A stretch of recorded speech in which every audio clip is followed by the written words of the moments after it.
Well, hi there, Internet. My name's Court, and you've got courtside seats for my review of 1922. Let's do it.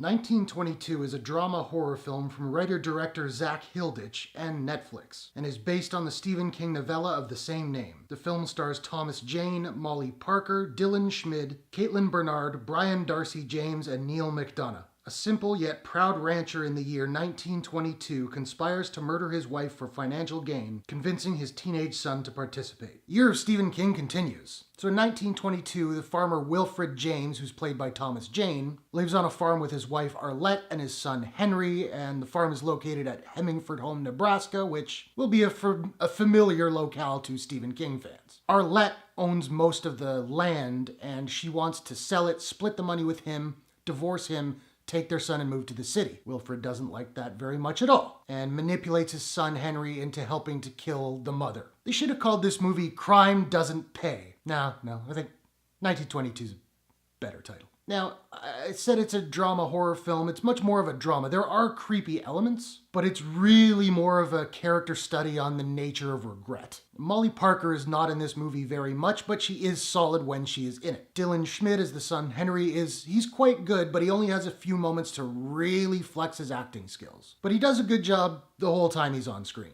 Neil McDonough plays their neighbor Harlan, who's also the father of Henry's girlfriend, and he's only in maybe 3 scenes, but he's really good in the scenes that he's in. Are you noticing something right now? Yes. All of the characters in this movie are barely in this movie, with the exception of Henry. This is Thomas Jane's movie all the way. And dude is unrecognizable in this film. I don't know if it's the accent or the hairstyle or the grime on his face. I don't know what it was. But if I hadn't known it was Thomas Jane going into this movie, I don't even know if I would have recognized him by the end of the flick. But he is fabulous in this movie. He smolders through every scene. His rage, his dread, his manipulation of his son, even his accent, they are all perfect. And he totally disappears into this role. Now, we find him despicable from the beginning to the end, but it's still easy to empathize or at least sympathize with his position as he kind of slowly goes mad. Now, I mentioned the accent earlier, and it is a bit of a problem. It's not a big problem, it's a small quibble, and I think maybe it's just the nature of the Nebraska accent, but it is kind of mumbly, and a lot of the characters I had trouble understanding from time to time. Now, don't worry, it's not a Bane situation, but it is still a bit of a difficulty from time to time. At 1 hour and 41 minutes, the movie is a slow burn. It's not boring at any point. It never really gets exciting either because it's not that kind of movie. Like I said, there are horror elements in the film. They don't really start happening too much until the 3rd act. When they do, they provide flashes of excitement and some genuine creepiness. But keep in mind, this movie is a slow burn. That's not a bad thing in my opinion.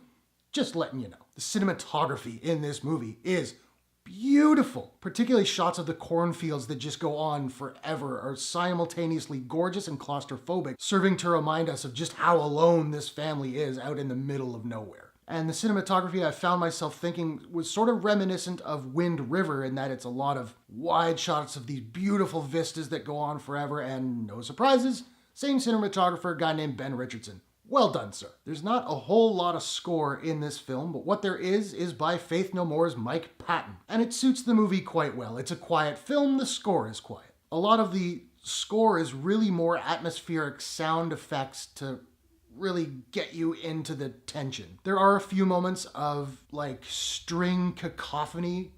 Don't necessarily think Psycho, but maybe along those lines to try and get you into the character's head as they kind of go crazy. The movie does have a main theme, which you pretty much only hear at the very beginning and at the very end as far as I recall. And it's a very simple single violin melody that ends with a discordant note that is really unsettling. So 1922 is not my favorite King adaptation of the year, and we've had some really good ones. I loved it. I loved Gerald's Game. But it is a darn solid film, and if you're already a subscriber on Netflix and you're just looking for a crazy, creepy movie with a tremendous lead performance, check it out. Now, I don't have a proprietary rating system as of yet, so I'm just trying to think of what I'm going to give 1922. And I think I'm going to give 1922 a... Okay, we've all made some sacrifices to be here, but we all want the same thing.